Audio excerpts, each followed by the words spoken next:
Simple Health Solutions, the show where we simplify health and wellness.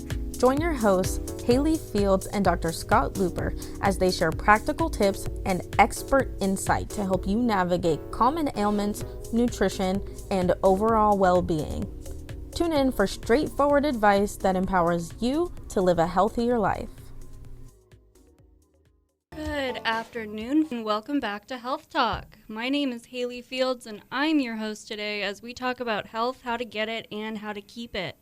With me today is Dr. Scott Luper. Dr. Luper is a naturopathic doctor, and today we are talking about how to get healthy and stay healthy. How are you, Dr. Luper? I'm doing good, Hallie. How you doing? Great. Loving this fall spring we are having. So my youngest daughter calls it first spring. Yes, first spring. Not to be confused with second and third spring. We have about 3 different spring seasons, but this one's my favorite. It's fun. It's nice. It's nice to have the moisture in the air coming back. And all the extended sunlight. Yeah. It's fabulous. You're right.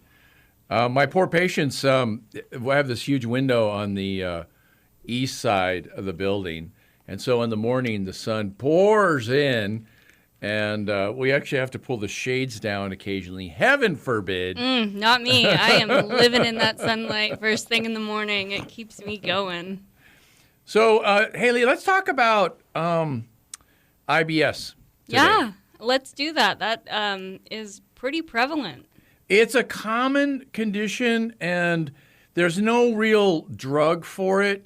So it's one of those things that it's super, super important for us to talk about. What it is and how to treat it, because the treatments kind of suck. There's no real drug that'll shut IBS down, and for good and sufficient reasons as we talk about it. It's absolutely treatable. We treat it all the time. Yeah. One of the reasons I'm mentioning it because I've had a bunch of patients with IBS come back, because we see them so often, and they're all better. And I'm thinking, we should tell everybody about what we're doing because we really got this thing down. We figured it out. Knock on wood, you never know how things are going to go. But the batting average we've been doing lately has been 1,000. Okay, so let's start with what it is. Okay, IBS is Irritable Bowel Syndrome. It's a condition where your guts are irritable. Your colon's much more prone to spasm. And so it's different for different people. It's not exactly the same for everybody. But what it results in for most people is frequent stools in the morning. And you'll have a bowel movement, and then you get up, and then just a few minutes later you get some spasm and kind of crampy, and you have to have another bowel movement. And you do, and sometimes it goes or doesn't go. But then you get up, and then, in a few minutes, 10, 20, maybe less than that, you'll do the same thing again. And you do it over and over again. And it's just irritable as heck. And sometimes it can happen later in the day, too. Sometimes it's only in the morning. It can happen later in the day. It's possible. You can have attacks, even in the middle of the night, for that matter, though they're uncommon. Most of the time, it's just in the morning. And it's like, it would be lovely if to have a bowel movement. You wake up, you got an urge to have a bowel movement, or some point in the morning you have some coffee, and then you go have a bowel movement, and it's complete, and you feel happy and complete with the experience, and you don't need to have another one until, maybe later in the day you eat something and it stimulates your digestive system. Ideally, we should get enough fiber in our diet that we're going pretty much 3 times a day. Though it's really common for people just to go once a day. But the problem with the irritable bowel isn't so much that they're going a number of times a day, it's that it hurts. Well, why is it more so in the morning than throughout the day? No one knows exactly why. Let me just say it's irritated. Oh, after a long night's rest? It just gets irritated, not necessarily after a long night's rest. I mean, people are kind of programmed to have a bowel movement in the morning. Right. There's a complexity to this. These are good questions. Let me answer the question straight. which is the tendency for us to have peristalsis is more in the morning. Okay. Why is that? I don't know. It's genetics, I The guess. schedule. Yeah, it's just kind of our instinct. We're programmed that way. Take as care of your human beings. business first thing in the morning. Yep, that's a classic, typical thing to do. Now, people with irritable bowel, it's not good enough. You just can't. You're not one and done. What it is you get this irritation to your bowel, and it's in excess of the amount of poop you have. You may have just a teeny little bit of poop, and your body's acting like it's moving a mountain. Oh. And it hurts, and there's this contractions, and it can be absolutely debilitating where you can't work, you can't function, you can't do anything. You're basically trapped. So my next question is there much of a difference between IBS and like Crohn's or ulcerative colitis? Yes. Crohn's is an autoimmune disease where the white blood cells are actually attacking your digestive system. And so it hurts, it can bleed, it's cramping because of the inflammation that's going on. But it's a different thing. It really is a different mechanism. And same story with ulcerative colitis. It's a condition that's bad enough that it eats its way through the lining of your colon and you bleed. Okay. So we've talked about both of those, and I am perfectly happy to talk about both of those as a condition. There's a lot of overlap in terms of causality and symptoms even with irritable bowel, but there's some very important differences. With irritable bowel, there's a less of an immune system element. It's not an autoimmune disease, for example, whereas Crohn's is an official autoimmune disease. Your immune system is attacking your digestive system, breaking it down. Okay. Okay. And so I'm assuming because of those nuanced differences that the treatment would be different? It is. Okay. So a lot of overlap again, a lot of overlap between those conditions. A lot of the things I'm going to be talking about right now also apply to Crohn's disease and ulcerative colitis and other kinds of colitis. I mean, there's a whole bunch of different kinds of colitis here. Well, okay, last question I have before we get into more of the treatment. IBE? Irritable bowel, what's the E? What's the I don't know. I just heard it come up. IBE. I don't know what IBE is. Okay, maybe not.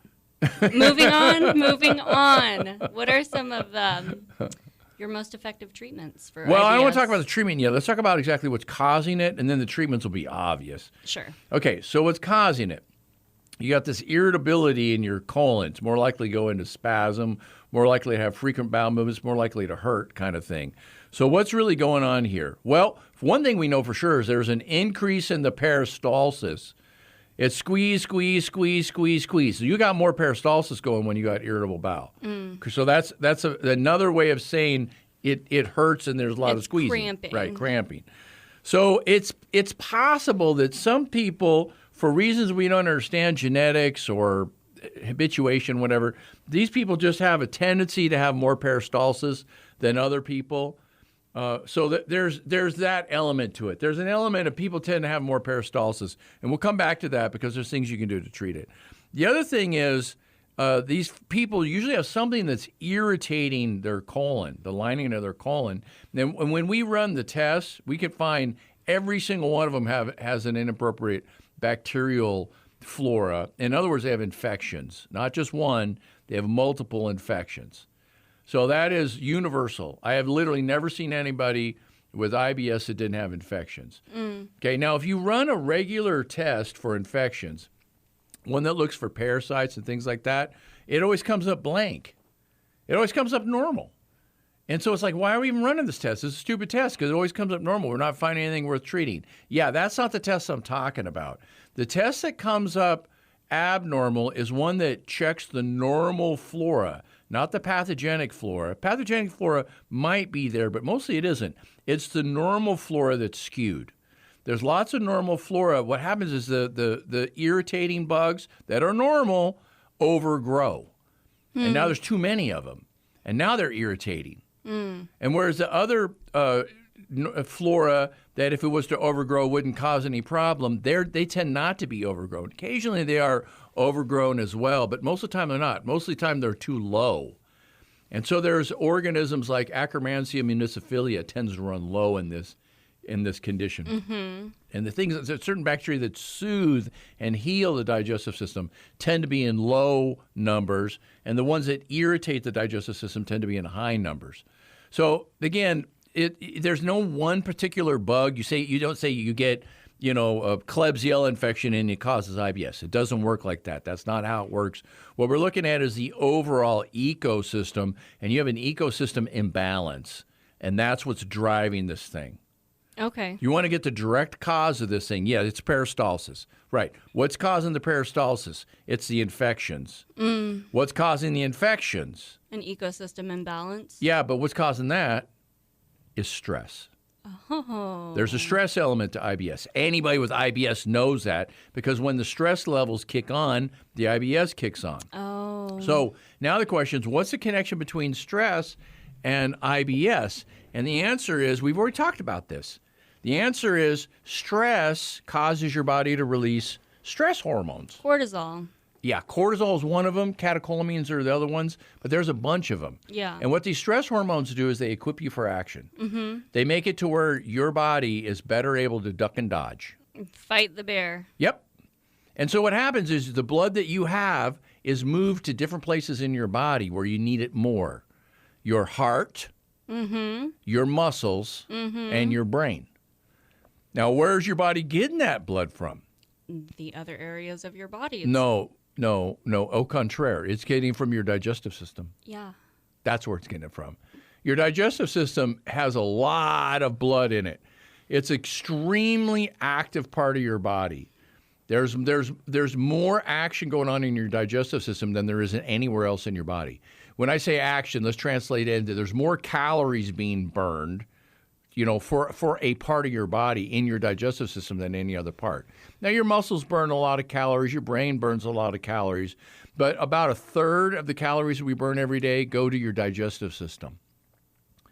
So there's a lot of metabolism there, a lot of blood flow, a lot of just action going there. So if your body needs to get blood, that it could put something on the back burner and just have it go low and slow for a little while, and it's not going to hurt us, that your digestive system is that part of your body. You don't have to digest right this minute. You could wait 15 minutes or half an hour or even an hour later and digest your food and be perfectly fine. You could hold the thing down, slip it in neutral, shut it down, not shut it down completely, but you just back way off on it, send a whole lot less blood to your digestive system, and send that blood to the other parts of your body, and you're going to be just fine. Really, just fine. Unless you do it every day.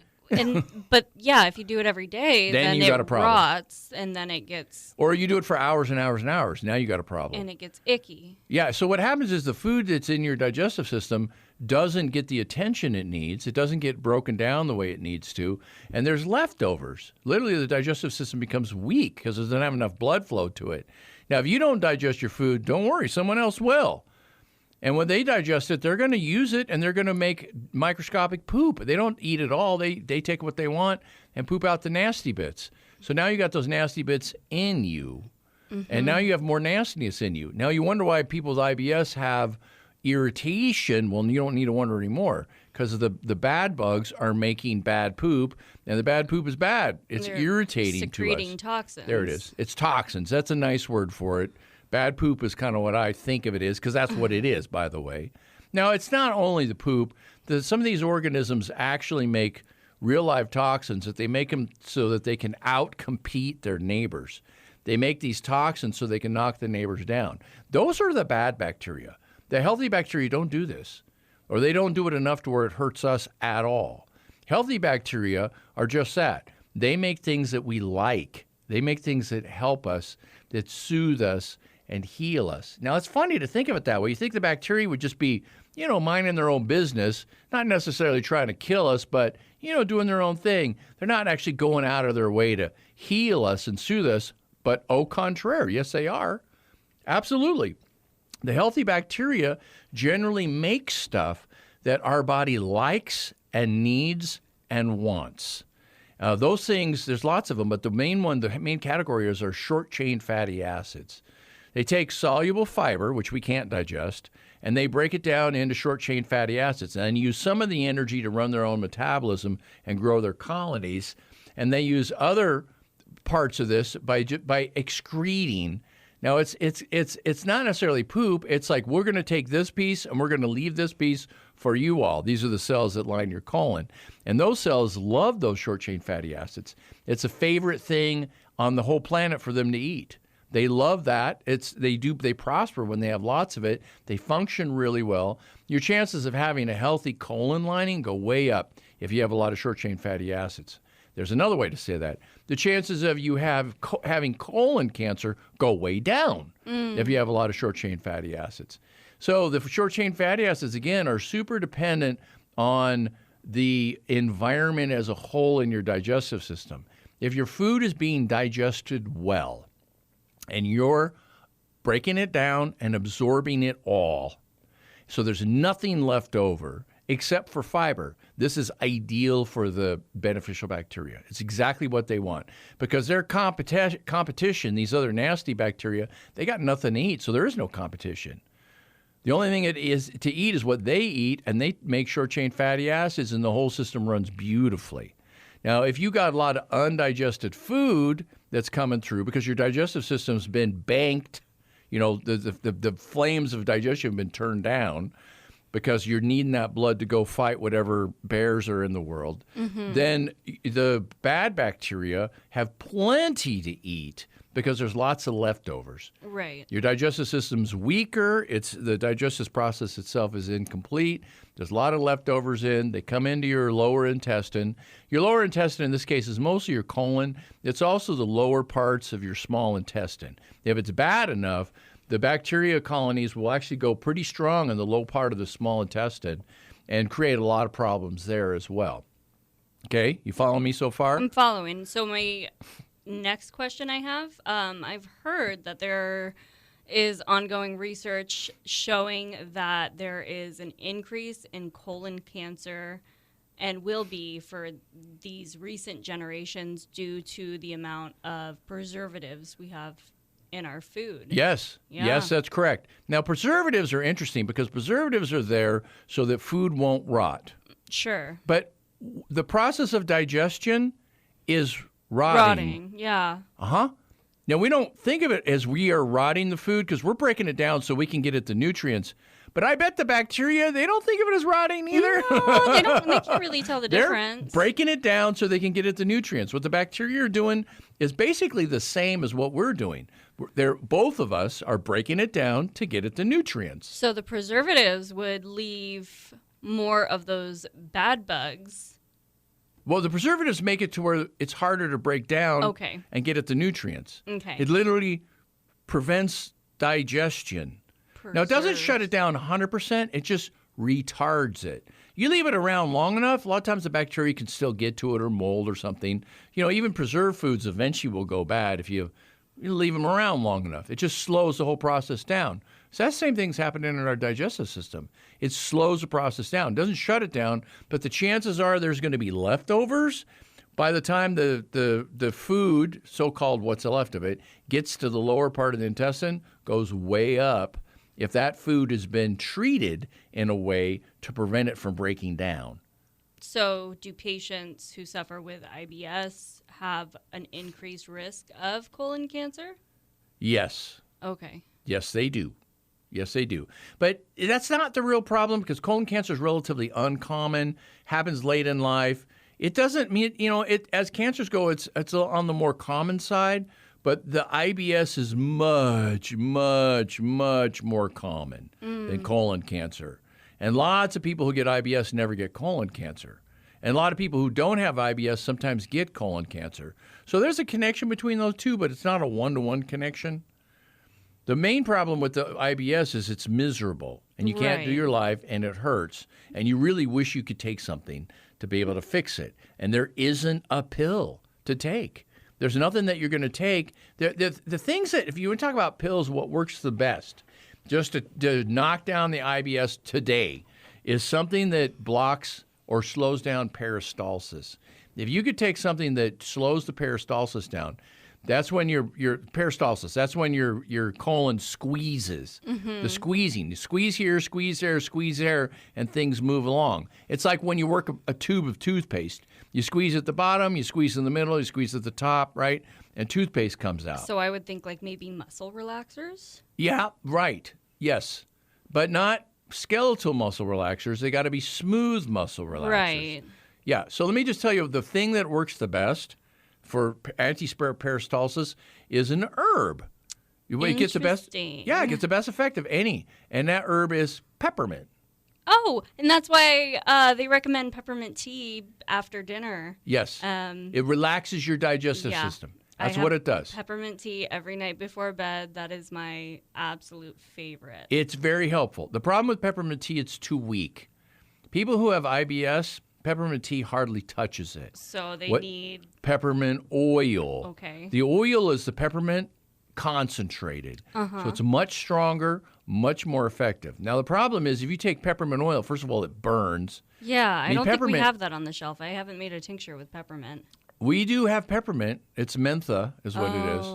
So we do have peppermint. I don't use it that often because there's stronger things that we can use than the peppermint. But the peppermint oil we do have in the clinic in the form of these little capsules that break open when they get to the colon. It's called mentharil. Oh. So mentharil is extremely effective for treating IBS. But the funny thing is, you're looking at me like, well, Dr. Luper, how come you don't hardly ever use mentharil? Yeah, I have it on my shelf. Why isn't it? Yeah, why isn't it flying off the shelf? The answer is because there's better ways to treat it. If you can slow down the peristalsis, you're going to help with the cramping, but you're not helping with the underlying problem. Okay. You're not helping with the weak digestion. You're not helping with the overgrowth of bacteria. You're not helping with the stress. None of the real reasons that people are sick are being addressed by the mentharil. So you want to first get the stress under control and then get the digestion? Yeah, there's a problem with the stress. No, how do you get the stress under control? Seriously. You know, I sit across from a patient and say, okay, I want you to relax.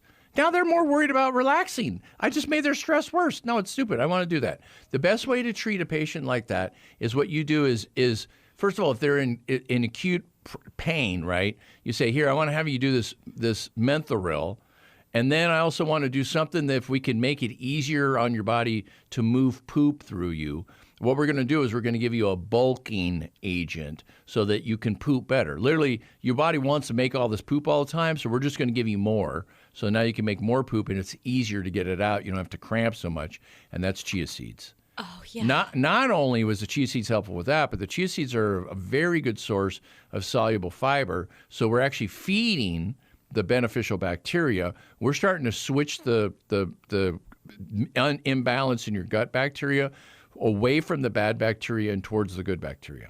So that's another thing that we do is we put people on chia seeds. And when we do chia seeds, we have it mix it with purple juice, some kind of strong purple natural juice, not the fake stuff, but the real stuff. And then the purple juice also helps a little bit. It's not a real good antibacterial. It's real super weak, but it's a little bit. And it helped tip the balance away from the bad bacteria and towards the healthy bacteria. They tend to do better with the purple. And so not only that, but the purple tends to be anti-inflammatory for us generally. So people feel better when it's in your system. It works really well in your gut. So we do the chia seeds, which is mostly mixed with water, but it's got a little bit of purple juice mixed in, about a quarter. And that combination is super soothing. So you do the mentharil to knock down the spasm, and you do the chia seeds, and that's super helpful. Now, the other thing you'd think we would be doing is putting people on probiotics, and occasionally we do, but not always. It's not as important as you think. Now, if probiotics were the bee's knees about treating IBS, everyone would know it. And they'd be doing it. Everybody be doing probiotics. Sure. And it's not. It's kind of, man, is it helpful? Yeah, kind of, a little. Not hugely helpful. You it's don't not look like the too cure. enthused, so. Yeah, so the better thing to do is to find out what the infection is. So what we do is we run the GI map test. We find out exactly what the bugs are, the bad ones, and then we target them with some sort of herbal concoction that knocks them down. Now, you could also use antibiotics. The problem with antibiotics is that they'll kill everything, and then you don't as soon even as have it grows, good bacteria. yeah, after as soon that. as it grows back, and then you have worse bacteria than you started. Right. So it's not actually helpful. Maybe for a little bit, but in the long run, it's not helpful at all. So it's not a cure for IBS by any means. And even in the short run, it's not all that helpful. But if we can do something like Purge the Whirl or Paragard or something, so we have a number of different concoctions, then we can knock down the bad bacteria and help spare the healthy bacteria, especially if we're feeding them with the chia seeds, and we can get a case to turn. Now, it doesn't turn in a day. It just doesn't. It takes a while. This is a week or two into it, usually, and then we can get it to turn. Usually we can help day one a little, which is nice. You can get some benefit right off the bat. The Menthoryl is the quickest thing we have to offer.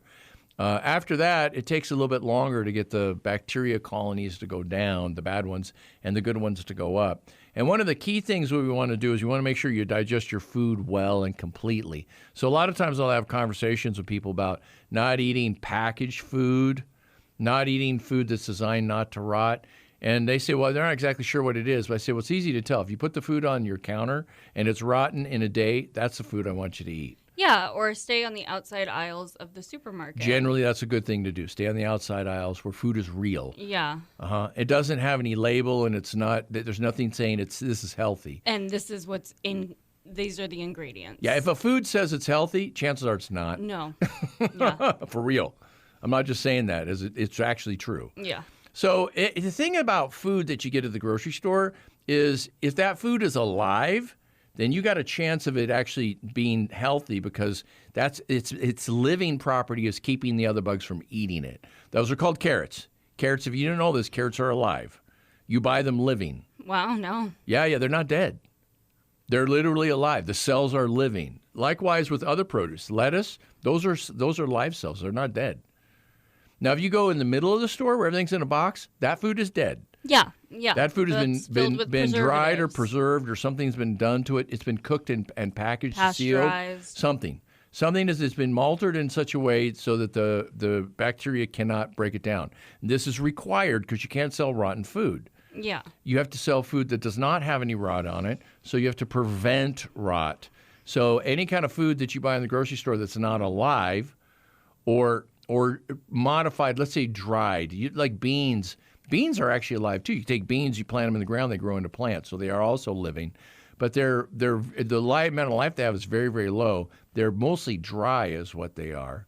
So that counts. Beans don't necessarily rot. They're also packaged in this little handy-dandy little package on the outside that, as long as you don't break it, it doesn't fall apart. Nuts are the same way. Mm-hmm. Nuts are packaged up in such a way, or seeds are packaged up in such a way that they're prevented from rotting. You don't have to do anything to them. So what else are patients able to do if... Like to get rid of the IBS? Mm-hmm.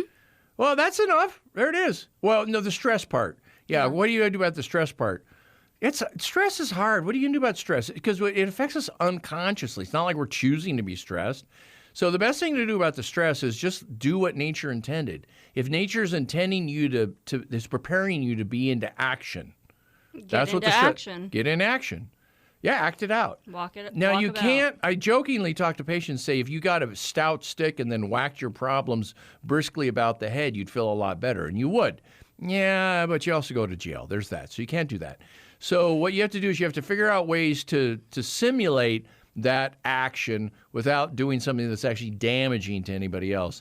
And that really, in a word, is called exercise. So what you have to do is you exercise. And eat right. Right. It always comes down to that. And drink water. Right. And sleep. We didn't even mention sleep. Sleep is another key element in treating IBS. It's very common people with IBS have a disrupted sleep. And so what we do is we figure out some way to get their sleep to be better, and then the tension drains out of them. Everybody thinks if you had stress, what you do is you learn to meditate and you feel better. And yes, that's true, except for who can meditate? I mean, hardly anybody. People are too wound up. They're too busy. Well, you're supposed to sit down on a pillow and say, right? It's hard. Right. And it's not, I mean, meditation's fabulous. I am a big fan of meditation, but it's not a common entry point into IBS cases. What we don't do is people IBS, they come in and I say, you need to buy a pillow and sit and say Om, You don't just recommend them to go to the ashram. No. We go through and do exactly like I said. Knock down the peristalsis, number one. improve the gut flora, number 2, unplug the stress pattern, number 3, in a practical, reasonable way. And by golly, they get better. Really. I mean, everybody listening, this is just how you do it. It's not like it's rocket science. The rocket science part is running the right test to see what kind of bugs you have. That's where the rocket science part and what comes herbs to in. kill those bugs. Well, then you know what herbs there are, and it's not that hard to figure out. I mean, we're generous with our time and attention. I'd be glad to show you how to do it. It's easy enough.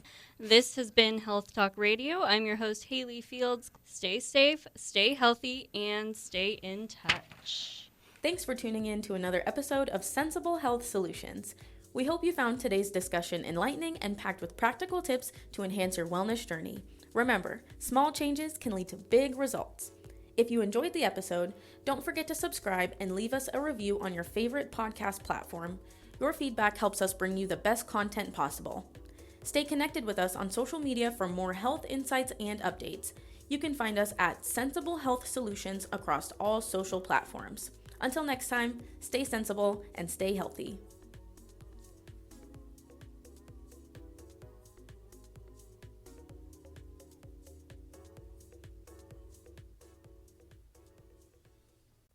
This content is for informational purposes only and is not a substitute for professional medical advice, diagnosis, or treatment. Seek medical advice from a healthcare professional for any medical conditions.